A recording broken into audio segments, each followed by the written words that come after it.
Welcome to Ask the Expert, an award-winning daily series from 8:30 to 9 a.m. to help small businesses. If you have any questions, ask them in the comments of the live feed. If you need any more advice, join the official Intuit QuickBooks SMB community group on Facebook. Accountants and business experts are on hand 24/7. Now, during the live session, we'll be running a poll, so please do engage with it and I'll reveal the results at the end.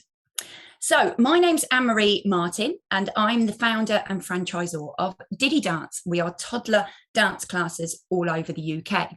I franchised the business back in 2006. So we have 40 franchisees across the UK from Scotland down to Plymouth.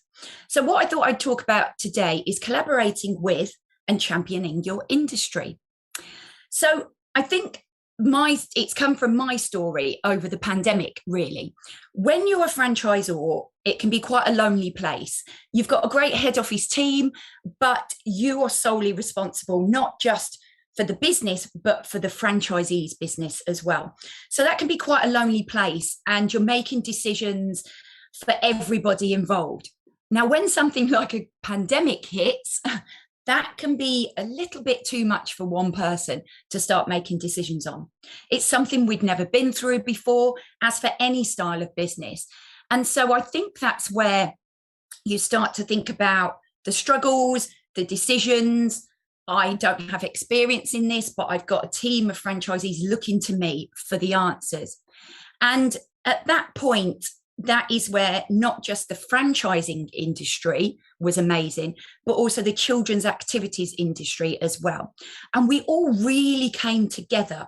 So it was during that time, being a member of the Children's Activities Association, being members of dance organisations, and being members of a wider franchise community, where you realise how much support and networking was essential to our survival.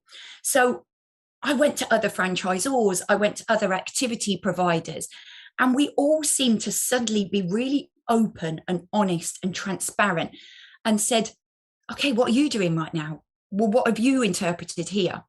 And I knew as a franchisor that I needed to really try and be on top of every latest guidance and every latest ruling so that I could lead the franchise network as best as possible. So I volunteered for the Children's Activities Association Working Party. Now, I came together with many other activity providers and franchisors in the industry to really try and figure out the ever-changing guidance.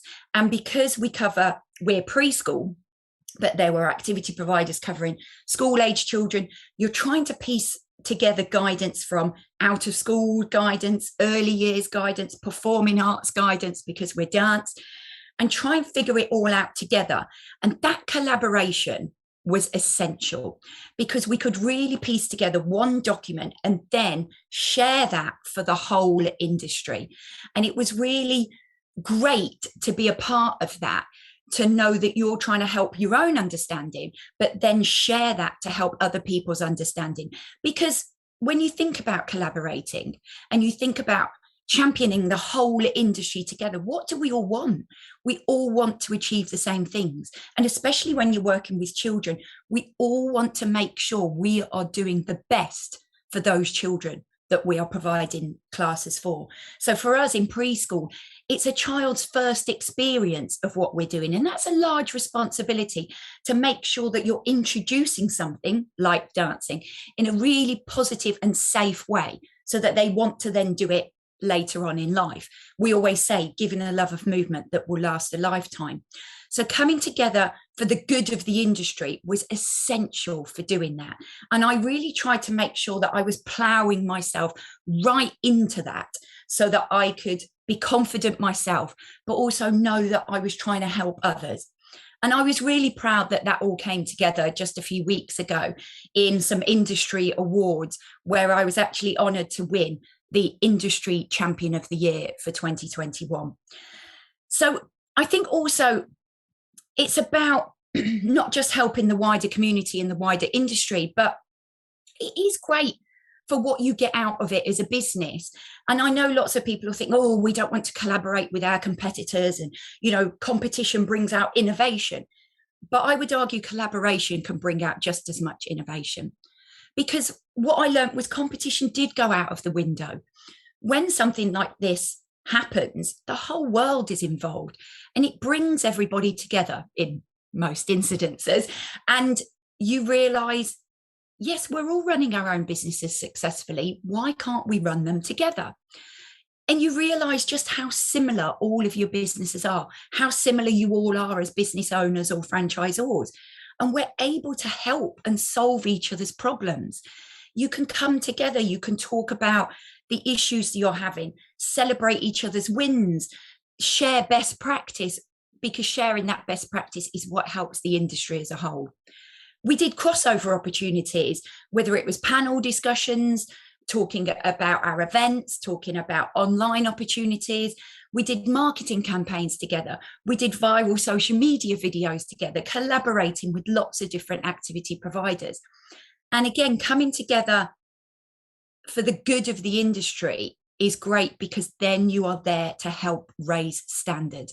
So when you come together in activity providers, especially, you were always making sure everybody was doing that best practice. Everybody was following the guidance to everybody's interpretation, and making sure we were raising standards together. It means we're all improving, and that has got to be to the benefit of our customers. And that's the same across many different businesses. If you take competition out of it and come together to share what you're doing, to share what you've learned, to keep educating yourselves, then that can only help raise your industry standards. But also on a human level, you're making that human connection. And I think for mental health, when you know you're not alone in something, when you know there are others going through what you're going through, that is definitely a positive, to be able to recognize that and come together on that support and human connection level. So I think what you've got to think about is what the benefits can be really of coming together and collaborating. And I think the three main benefits have got to be, number one, the problem solving, the understanding regulatory issues. As I mentioned earlier, especially as a franchisor, it can be a very lonely place. And you're always at the top thinking, have I made that right decision? Is that what's right for the industry? Is that what's right for Diddi Dance? Is that what's right for the franchisees and their local businesses? Because effectively a franchisee is its own small business supporting their local community. So making sure that you have understood everything, and it's, I suppose, like legal matters and guidance, it's always open to your interpretation. So when you gain other people's interpretations of that, it gives you a wider understanding of that, and you're problem solving and understanding it with lots of different opinions then, and that can only be a good thing. Number two is when you're working across businesses, I think to your customers and your community, it shows a great integrity, and it shows that you are being customer centric to your customers, because you're coming together and it's not, oh, we're just in it for us, we're just in it for what it does for our brand and what it does for our customers. No, we're coming together to make sure that all of us in our children's activities industry are coming together for the greater good of what is safe, what is raising standards, and what is great for our customers and community as a whole. So really that integrity, I think, shows to your customers and shows that they believe in what you're doing for the greater good. And then finally, a sense of community. I think working online, when we're all on Zoom and we're all coming together in social media groups and various different platforms, is, even though we weren't face to face, you still had that large sense of community. Excuse me. And that grew during lockdowns. Everybody had so much more time to spend talking to each other. And don't get me wrong, coming out of that and going to face-to-face events was great, but the building blocks, the basis was there, because we'd all built this sense of community online, coming together, sharing problems, asking questions. No question was ever a silly question. So that sense of community grew. People were so open, so transparent, and that connection was huge. So that when I went to the British Franchising Association conference, and when you saw people face to face, the connection was already there, and that only grows then in the face-to-face world. So those three benefits, I think, are definitely the main things to come out. If you can think about it in your industry, what collaboration can really help solve and benefit your business. So let's move on to some questions. Richard on Facebook Messenger. Where do you draw the line between drawing inspiration from your competitors or just copying them? That would be my main worry, that we'd all just end up giving exactly the same product line or service. Well, I think for myself, in a service-based industry and in a children's activities industry, we're all providing slightly different activities. Yes, there's lots of other preschool dance activities out there now, but actually myself and Claire, who runs Baby Ballet, who were probably seen as the biggest competitors in that industry, came together the most because we had the most similarities to draw upon. And it's always that staying in your lane almost, to focus on what you're doing. It doesn't actually matter what your competition is doing. You shouldn't be trying to copy them or trying to do one over on them. It's, oh, well, they're doing their thing and we're doing our thing. And if you've planned ahead, which during a pandemic isn't always easy, there's lots of reactory business decisions you have to make. But if you're true to your motivation, your inspiration of why you started a business, that shouldn't change just because of what another competitor is doing. And it should just be, oh, great, they're doing that. Oh, actually, I remember thinking about that. So there's lots of things that have come out of this that we've now started exploring. We've animated our logo characters, but actually that was something that I think Baby Ballet had been doing for a while. That doesn't mean that you're copying that. That means that, that springs into mind what I'd written down back in 2008. So I think it's about drawing that line of staying true to what your intentions were from the beginning and just letting it be that, oh, that's great because I'd thought about that and that is now inspiring me to finally do it. But also it's about that integrity. Don't copy what someone else is doing. Don't try and do things word for word, because that it doesn't value your integrity, and it will always show if you are copying something word for word. You know, we've all been there. You've started something and then somebody else starts something and they start, oh, we're doing this now. All of a sudden they're doing that. We're wording it like this. All of a sudden they're wording it like that. Is where it's just copying them.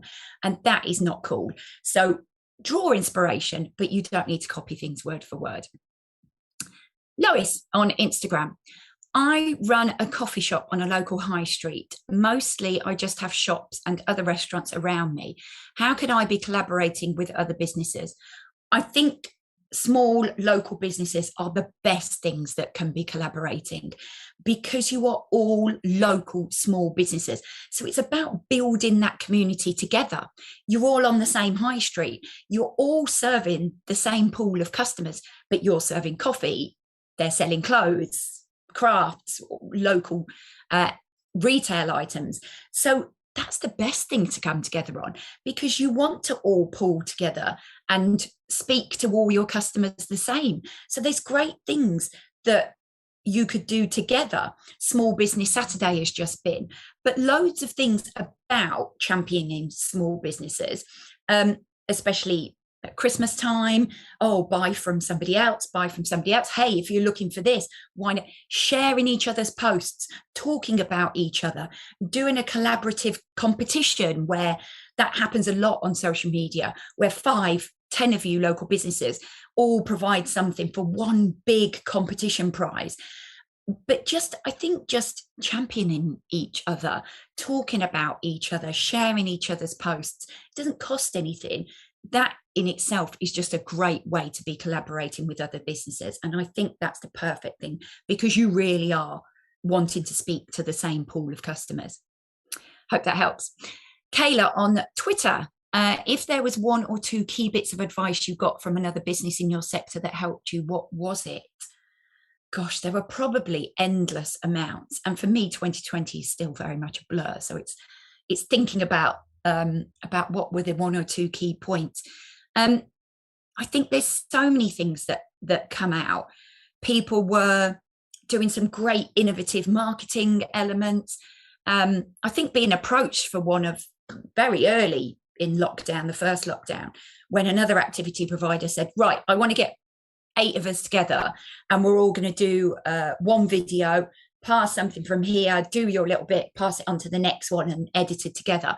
So ideas like that were great. And then you can take that idea and go, great, I'll get all the franchisees to do the same thing. So I think ideas like that was great that came out of the sector. I think the main advice was just don't worry about being open and transparent. Don't worry about showing your vulnerability, because we can't be expected as business owners who have never lived through a pandemic before to know all the answers. And I think that was such a releasing and eye-opening thing for myself as well, when I was finally open and honest, because as a franchisor especially, you're like, I must have all the answers, because otherwise why have my franchisees bought into this? I'm not giving them all the answers, whether it's Diddi Nuts related or not. I must be a failure if I don't have all the answers. And finally, when something like this happens, to openly say, oh, do you know what? I don't know the answer for that, was actually quite enlightening and great. And so speaking to other business owners, and they were suddenly open and honest and going, I don't know what I'm doing right now, or I'm really struggling, and being able to come together and support each other through that. I think that main advice of, guys, let's just all be open and honest here, that was a really key point. Malik on Facebook Messenger: I have previously approached other businesses in my sector, but I think they think I'm up to something and are apprehensive. Any advice on how I can build trust without being too pushy? I think it's hard when you approach people direct, definitely. I think it's looking for support groups, and that is where the pandemic really opened up things. I think if there are social media groups or local networking business groups that you can attend, whether it's online or back to face now, that's almost the best way of approaching it, rather than going to other people in your sector going, hey, would you like to do this? And they're a bit like, whoa, this is a bit out of the blue, seems a bit sus. If you can join networking groups in your industry, then a natural collaboration starts coming out. But also I think if you can start talking in those groups about, oh, I've had this idea, or I've had a great collaboration thought, who would be in on it? And other people start to go, yes, yes, yes. I think that shows an openness and transparency that you are genuinely into it for the right reasons. I do agree a direct approach can sometimes feel a bit sus, but once you start talking about it in a group setting, it almost feels a bit more open and transparent, if that makes sense, and that helps. So yeah, I think sometimes being direct can be a little bit tricky, and maybe if you can find those people in a group environment where other people will talk about that, it helps that barrier and shows that you're actually being genuine. Alan on Twitter: you mentioned how you were able to raise standards across your industry. Can you tell us a little bit more about what you implemented? So the Children's Activities Association that I'm a founding member of, it's always been our goal to raise standards. What a lot of people don't know is the children's activities industry is unregulated. Anybody can start up a kids' activity. And I think a lot of parents presume that we're covered by Ofsted, or that there is a regulatory body, and there isn't. Nobody's there checking that your DBS check, that you've got public liability, that you're actually delivering developmentally correct sessions for the age group you're providing, and without scaring people, that is a bit of a worry. So the Children's Activities Association came about because they wanted to raise those standards, and there's an accreditation process that just checks that your policies, your procedures, your customer service, and working with child psychologists to actually come and view what you're delivering, to give you that tick that gold standard, and giving the parents then that peace of mind. So being a member of them anyway was great, and was always something that I wanted to do.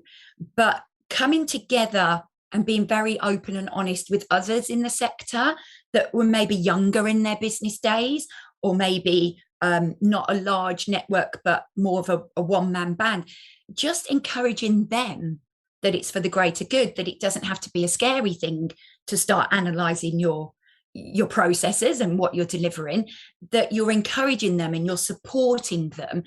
That gets everybody to go, oh, okay, maybe I can let somebody else see what I'm doing. And it makes them more open and honest as well, to be open to feedback. I wasn't doing the feedback, but I think everybody comes together and starts to analyse what they're doing, and starts to make sure that their checks are in place, that their policies are in place, and therefore that then raises the standards. And that was a great thing in our sector, to really make sure we were all not only delivering our sessions correctly, but then during a pandemic when we could reopen, making sure we were delivering them safely. So that is how we raised standards. And I'd like to think any business style that, oh, this new regulation has come out, or this new legislation has come out, let's all talk about it together to make sure we're all doing it correctly and ethically. So that's how it can definitely raise standards, I think. Susanna on Instagram, congrats on winning that award. Thank you. That's incredible. I've previously submitted my business for a handful of award ceremonies, but never been nominated. What am I doing wrong? Oh, isn't that the $1 million question? So I think what you need to know is, over the years, we've been nominated, or we've entered many, many awards, and every awards format takes a different approach. A lot of awards are judged by a panel. A lot of awards are on votes, and a voting thing is down to how much you might push it on social media, how popular you might be. And when it comes to judging, you've got to think about, and you don't always know who the judges are, so you don't know what they're looking for. And every judge, I've been a judge on award panels before, you never know what a judge is looking for. For me, it's about passion. It's about connection. I'm not one of these, oh, they've got amazing, great figures, and oh, look at those 6 figures they're earning now. For me, that is not what a successful business should be judged on. For me, I'm looking for that passion. I'm looking for what they've done to go above and beyond the norm to really show that they're a worthy award winner. And I think when I was writing my entry for the award that I won, I just wanted to be really open and honest again about everything that I did for the industry as a whole. At the time, it wasn't for, oh, let me try and score a load of brownie points by doing it. There was a selfish element to it, because I needed to know all that regulatory guidance and legislation so that I could provide the best service, not just to the customers, but to the franchisees as well. But knowing that I could help others in the industry by figuring it out as well came from a genuine place. And the award entry didn't happen till well after that. So it wasn't in my mind, oh, let me do this because that'll look good, and let me do this because that'll look good. It was looking back. And sometimes I think just the process of writing an award nomination can be really good for you as a human, because sometimes we can be so overwhelmed by a tiny little negative that looking back on all the positives you've done can make you feel proud, can make you feel worthy, and can really outweigh any negatives you've been feeling.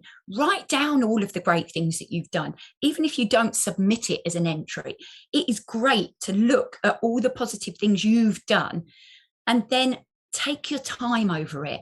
Write it with passion, write it with integrity, point out everything you've done, but write it up in a way that is genuine to you as a person, not just, oh, let me tick that box and let me tick that box.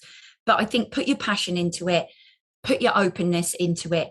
And if you haven't won anything yet, or haven't got down to a finalist yet, just keep going, because you will find the right awards that recognise and value what you do, never see it as a failure, just see it as a learning experience and finding something that is right for you, that can celebrate your business in the right way. So I hope that helps. Anisha on Facebook Messenger, do you have any advice on building your own profile within your industry? I've been in marketing for 15 years, but haven't been very good at marketing myself, as I'm always so busy. Oh, great question. And that is something that I did try and focus on during the pandemic. I had more time on my hands. We weren't delivering classes face to face for quite a while. So we'd moved online, but still I had a lot of time at home, and I thought, right, what can I try and do to give even more credibility to the brand, to make the franchisees proud that they're in that network? And so I think that's where giving value was key as a personal brand as well. I tried to make sure that on the panel discussions that I was doing, on the working party, giving advice and learning from others. I wasn't just always giving advice. You're always learning from others, learning from your peers. It was literally always about what can I give and what can I do to try and show, like today, ask the expert, what can I try and do for my personal expertise?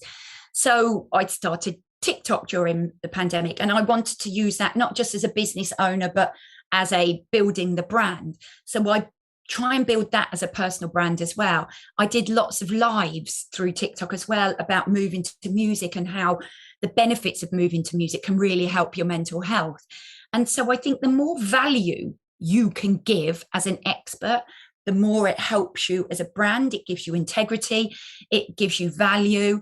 So it's providing some of that education and some of that value to your followers, to your listeners, to your customers, so that you can really build yourself as an expert, but somebody who is giving, somebody who does have integrity. So I hope that helps. One final question. Stefan on Twitter, what are your thoughts on how to prevent conflicts about collaborations between two companies? It's, again, I think just being open and transparent. And if that other person doesn't want to collaborate, just respecting that. Everybody runs business differently, and not everybody is up for collaborating. And I think it's always good to remember to not make assumptions in life as well. You don't know somebody's backstory. You don't know the journey they've been on. They might have been burnt by somebody else wanting to collaborate and then stealing things, all things like that. You don't know the backstory. So it's just about being accepting. And if conflicts do happen, it's just being that understanding. I completely understand where you're coming from. I'm so sorry that that's happened to you before. I apologize if I've done anything to upset you on that, and moving on and then finding somebody else that might be more open to collaborations. It's not to be defensive. It's not to escalate conflicts. It's about appreciating what somebody else's point of reference is and understanding that, and then moving on. So I hope that helps as well. Okay, so thank you for all those questions. The poll results are in, and we asked you, do you collaborate with other businesses? Wow, 0% of you said yes. That really shocks, because over the pandemic, obviously it's quite niche to our sector then, that we were all collaborating a lot. 60% of you said no. And I wonder whether that comes from a place of fear or a place of worry, and maybe today has opened it up that you might consider it now. It's great 40% of you did say sometimes though. So I do think it gives you integrity. I do think it can help you as a business owner to collaborate with another business owner and help you grow your business as well. So maybe that poll might change in the future.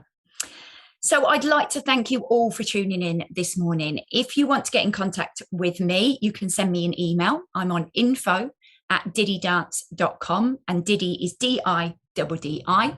You can also follow me on Instagram. I'm Original Diddi Dancer, and on TikTok, the same name, Original Diddi Dancer. So coming up on Ask the Expert tomorrow is Aaron Patrick, accountant and head of accounts at a state-of-the-art accounting practice, Bofix. Tune in for the latest business news, accounting hacks, and advice. And a reminder, if you need any more advice, please do join the official Intuit QuickBooks SMB community group on Facebook. Accountants and business experts are on hand 24/7. I've really enjoyed answering your questions this morning, and I hope you all have a great day. Thank you for joining me. Take care. Bye-bye.